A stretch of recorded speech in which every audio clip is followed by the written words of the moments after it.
Sampai bila-bila tidak boleh salahkan syaitan. Saya minta maaf lah ustaz, ini semua gangguan syaitan. Syaitan kata aku lama dah tinggalkan kau. Kau sendiri nak jadi jahat, kenapa kau salahkan aku?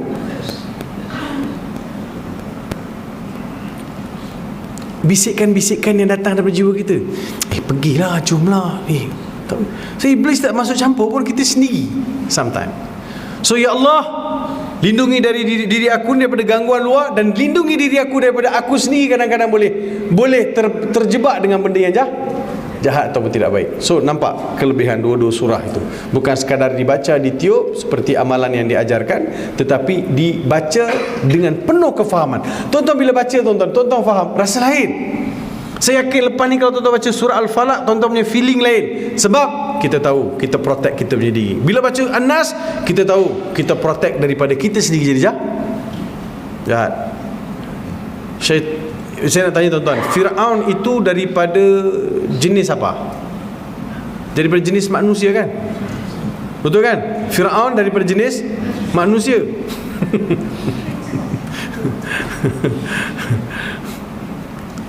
Syaitan pun selut dengan dia tu. Selut, surrender. Because syaitan sejahat-jahat dia tak pernah mengaku diri dia Tuhan. Tak pernah. Fir'aun kata, ana rabbukumul a'la, aku Tuhan kalian yang maha tinggi. Nah, sekarang siapa yang jahat? Manusia lah. Manusia boleh jadi jahat macam tu. Betul kan? Masa tu iblis pun kata, alamak bro, aku surrender dengan kau ni, kau lagi hebat dari aku. Sorry, aku minta diri dulu, dia kata. Pandai-pandai kau esok. Allah Subhanahu Wa Taala kekalkan jasad si Fir'aun ni supaya jadi orang tengok. Kau rasa kau Tuhan, kau tengok Tuhan apa? Sudah jadi mumia sekarang. Jadi nak faham, wa yu'allimuhumul kitab. Faham Alkitab itu Al-Quranul Karim. Tuan-tuan lihat Al-Quran adalah kitab yang tiada keraguan dalamnya. Dzalikal kitabu la raiba fihi hudal lil muttaqin. Inilah satu kitab yang tiada keraguan di dalamnya. Tuan-tuan, mana ada satu buku atas dunia ini pengarangnya di dalam mukaddimah beritahu secara terang-terang bahawa inilah satu buku yang tak pernah ditulis oleh siapa-siapa dan mustahil tuan-tuan bertemu kesalahan, kesilapan dalamnya. Ada jumpa buku macam tu? Ada? Mana ada. Ini adalah usaha yang kecil-kecilan ataupun usaha awalan. Mudah-mudahan ada manfaat. Kalau ada sebarang teguran, sebarang kesilapan, ini adalah tidak dapat lari manusia tidak. Jadi dia bagi excuse dekat mukadimah tu, kalau janganlah lihat buku tu sempurna, tetapi lihatlah buku itu adalah satu usaha awalan daripada manusia. Tapi Al-Quran tak begitu. Awal-awal lagi, dzalikal kitabu la raiba fihi. Ini satu kitab tiada keraguan. Dia sudah chop siap-siap, ini kitab tak ada keraguan. Siapa rasa ada keraguan, bawa main sini. Kat mana kau ragu? Which part is not clear? Bagi sini. Kalau kau rasa Quran ni biasa-biasa, cipta Quran lain. Nak tengok? Sebab itu kita beritahu pada sahabat-sahabat kita, kawan-kawan kita yang beragama Kristian, yang berpegang dengan Injil. Injil ini bahasa asalnya ialah Hebrew, bahasa Ibrani, bahasa Hebrew. Berapa ramai penganut agama Kristian hari ini dia memiliki kitab Injil dalam bahasa Hebrew, dan berapa ramai pula yang faham bahasa Hebrew. Yang ada semula versi-versi terjemahan, dan terjemahan ada banyak jenis terjemahan. Dan setiap terjemahan itu tak sama pula antara satu sama lain, sebab sudah ada perasaan-perasaan tertentu di dalam mengubahkan ayat-ayat yang ada dalam Injil. Kita lihat Al-Quran bahasa Arab, kita ada terjemahan betul, tapi the originality Al-Quran masih ada lagi. Macam mana tu turun 1500 tahun dahulu, begitulah ada pada kita. Satu dunia Al-Quran yang sama. Sekarang tanya balik, mana agama yang lebih accurate, mana agama yang lebih terpelihara? Itu aja. Tak payah cakap panjang-panjang. Kan? Kita mesti ada sumber kan? Mana sumber awak? Cakap. Ini sumber kita. So Al-Quran kitabullah. So nak menjadi seorang pendakwah, nak mengajak orang kepada Islam, mesti lihat daripada sudut-sudut Al-Quran, apa kekuatan yang boleh kita bina untuk mengajak orang kepada Islam, mengajak orang kepada agama Allah Subhanahu wa taala. So, tuan-tuan dan puan-puan yang dirahmati oleh Allah Subhanahu wa taala, peluang masih ada di hadapan sana. Jadi bila saya sebut dakwah bil hal, maksudnya tingkah laku kita, budi bahasa kita, kan? Kita tengok orang bukan Islam, bila tengok orang bukan Islam, kita mesti lihat ini adalah aset saya untuk saya masuk syurga. Jangan lihat dia tu kafir, dia tu najis, tak bersih, nak hulur tangan, nak salam pun takut. Sebab apa? Boleh ke Ustaz salam dengan diorang ni, takut diorang ada makan benda-benda, kan saya nak berwuduk lah, pada susah lah Ustaz. La ilaha illallah Muhammad Rasulullah. Yang kau makan riba sekian lama, kau tak pernah tanya rasa pula kau berdosa.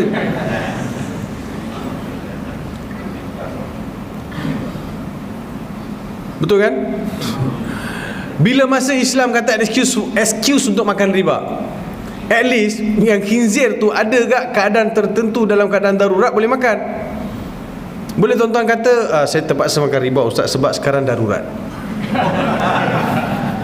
Tak boleh. Tak boleh kan?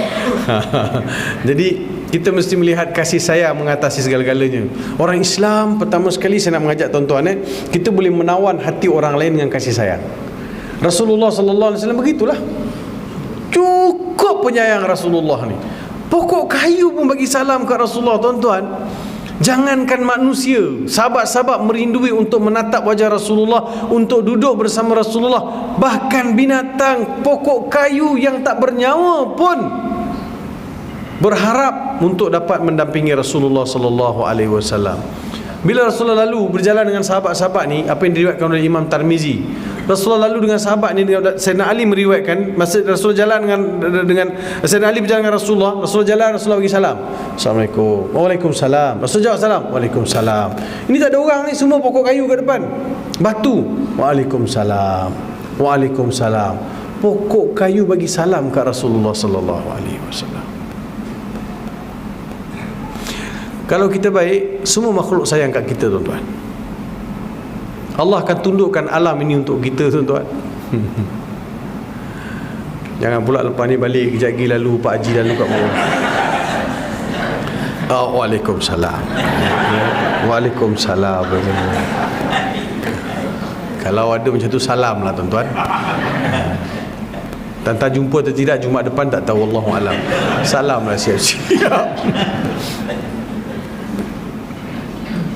Sebab tu saya percaya kadang orang-orang tua kita ni kan, dia punya argument atau dia punya alasan-alasan tu make sense, kata orang.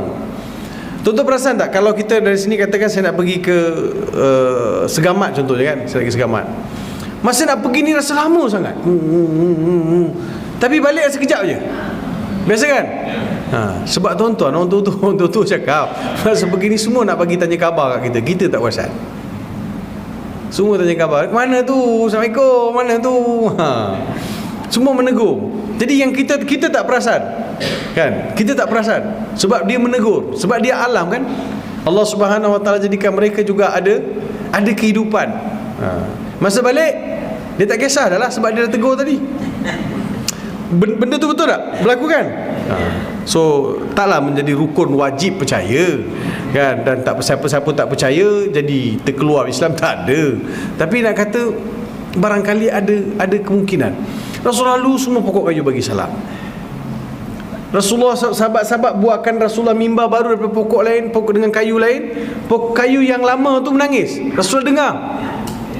Yang Rasulullah duduk bersandar kayu lama tu, pokok batang kayu lama tu, dia menangis. Rasulullah dengar bunyi apa, dia tak menangis. Rasulullah bangun pergi dekat kayu tu, Rasulullah usap dia. Boleh tak bayangkan betapa kasihnya Rasulullah SAW. Sejahat-jahat manusia di Mekah, di Madinah ni tuan-tuan, Abdullah bin Ubay bin Salul, sebab dia ketua munafikin. Kita musuh yang terang-terang ni kita boleh hadapi, cuma kadang-kadang musuh dalam lipatan ni, musuh dan selimut, guntingan lipatan dan, itu kan banyak. Kalau nak kira, saya pun luka banyak kat belakang ni, sebab kena tikam dari belakang. kan? Oh, dia saya kena tikam di belakang ustaz. Siapa tikam? Kawan baik saya. Memang biasa yang suka tikam ni kawan baik. Kawan tak berapa baik, dia bising kat luar. Jadi Abdullah bin Ubay bin Salul adalah ketua munafikin. Macam-macam dia rancang. Dia apa yang dia tak kata kat Rasulullah sallallahu alaihi wasallam. Dalam peperangan Uhud, dia bawa lari 70 orang pejuang ataupun pejuang 70 orang dia bawa balik. Pergi dah sampai dah, dia panas takkan kau nak berperang, panas ni, panas sangat ni, panas. Lepas tu kalau silap kau mati. Jom balik 70 orang balik dengan dia. Salah satu faktor Abdullah bin Ubay bin Salul bawa lagi. Lepas tu dalam peperangan Bani Mustalaq, dia pernah mengungkap perkataan yang cukup tidak bertanggungjawab. Perkara yang didengar oleh Abdullah bin Arqam bin Al-Arqam. Dengar apa yang dia cakap. Dia cakap apa? Ketika berehat dalam peperangan itu, dia kata, sesungguhnya kencing kaldai aku lebih mulia daripada Muhammad sallallahu alaihi wasallam. Jahat tak jahat perkataan dia tu. Betapa dia hasad dalam hati dia, benci dia dalam hati terhadap Rasulullah SAW. Tapi tiap kali jumpa, idza ja'akal munafiquna qalu nashhadu innaka la Rasulullah wallahu ya'lamu innaka la Rasulullah yashhadu innal munafiqina lakadzibun. Tiap kali jumpa Rasul, Muhammad, engkau adalah Rasulullah, kami bersaksi engkau adalah Rasulullah, tiada Rasulullah, engkau adalah Rasulullah kami. Allah tahu bahawa munafik ini dia berbohong. Dzalika bi annahum amanu thumma kafaru fatubi'a ala qulubihim. Dulu mereka kufur, beriman, lepas tu kufur, lepas tu beriman, lepas tu kufur balik. Allah dah patrikan hati-hati mereka. Apa dia tak ungkap, macam-macam dia cakap pada Rasulullah sallallahu alaihi wasallam.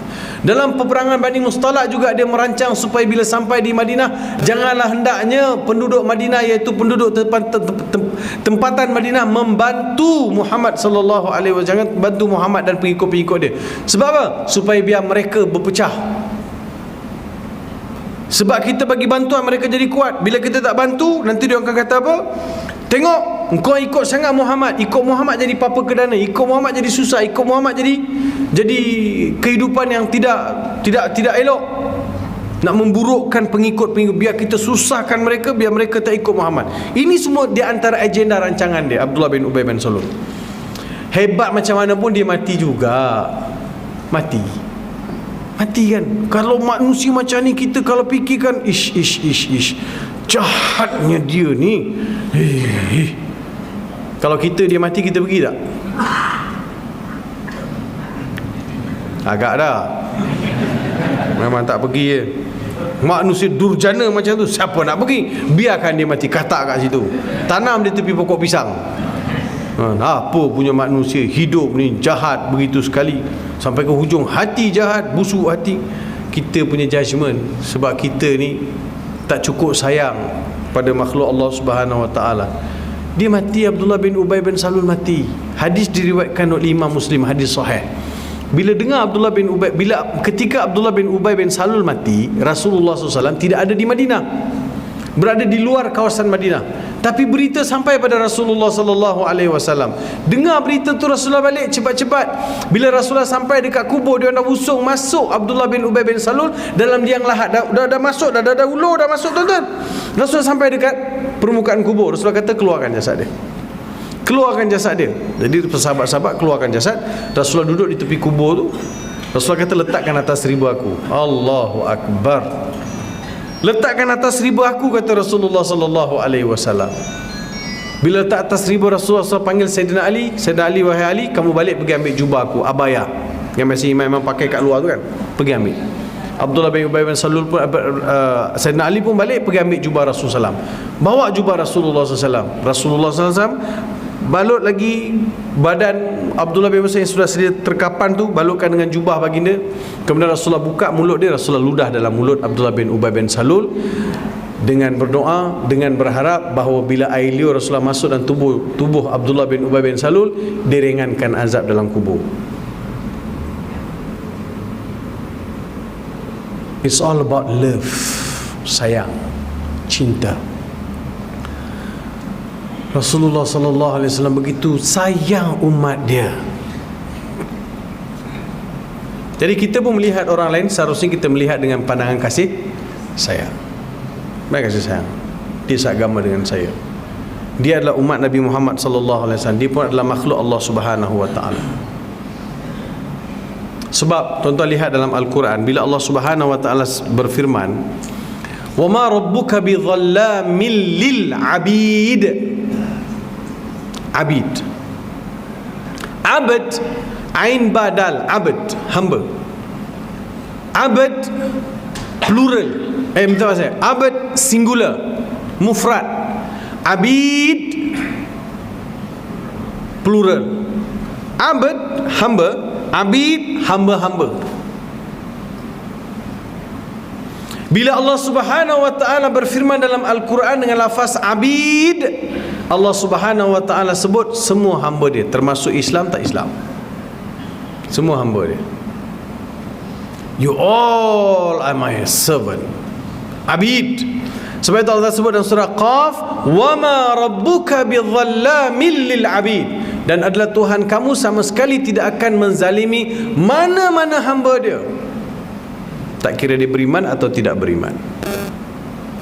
Tapi bila nak sebut yang beriman sahaja, dia tak guna abad, dia tak guna abid, dia akan guna ibad.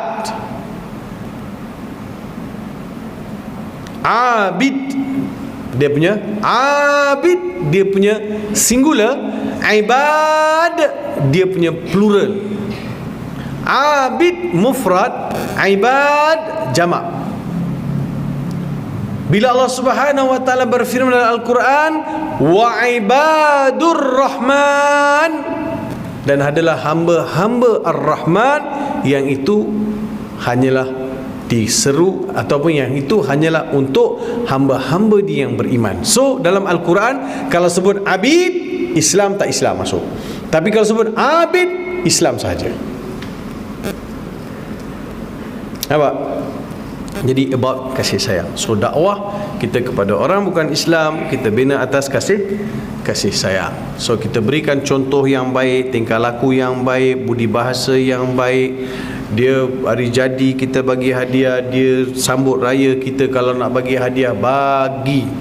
Tapi cari masa yang sesuai. Kita cerita juga Islam kepada mereka. Jangan pergi makan muruku, pergi makan kuih, lepas tu tosih, lepas tu tak cakap Islam. Pergi rumah kawan kita, dia beragama Islam, kita pergi raikan sebagai jiran tetangga. Kita kena cerita mengenai Islam, walaupun tak banyak, sikit. Baru ni ada budak Filipin masuk Islam. Kita kata kita dengan you tak jauh beza, Islam dengan Kristian tak jauh beza. Cuma satu aja beza, bila kata Nabi Isa itu anak Tuhan. Nabi Isa itu anak Tuhan. So kita kata Nabi Isa itu bukan anak Tuhan, dia adalah di antara hamba-hamba Allah yang dipilih menjadi Rasul. Itu je, tukar je. Sekarang Allah itu Tuhan awak. So kita nak jelaskan dengan cara yang paling baik. So jadi tuan-tuan dan perempuan yang saya kasih sekalian, mudah-mudahan bila kita mengajak orang masuk Islam, kita akan dapat saham sama. La'allallahu yahdiya bika rajulan khairan min humuri ni'am. Hadis sahih. Sekiranya Allah dapat beri hidayah melalui kita kepada seseorang, kita akan dapat reward lebih baik daripada seekor unta yang merah. Barangkali sekarang lebih baik daripada Rolls Royce lah, ataupun kita Maserati ke, kan, sebut pandailah, tapi tengok je lah, kan. Daripada beli kereta berjuta-juta, baik saya buat kerja dakwah.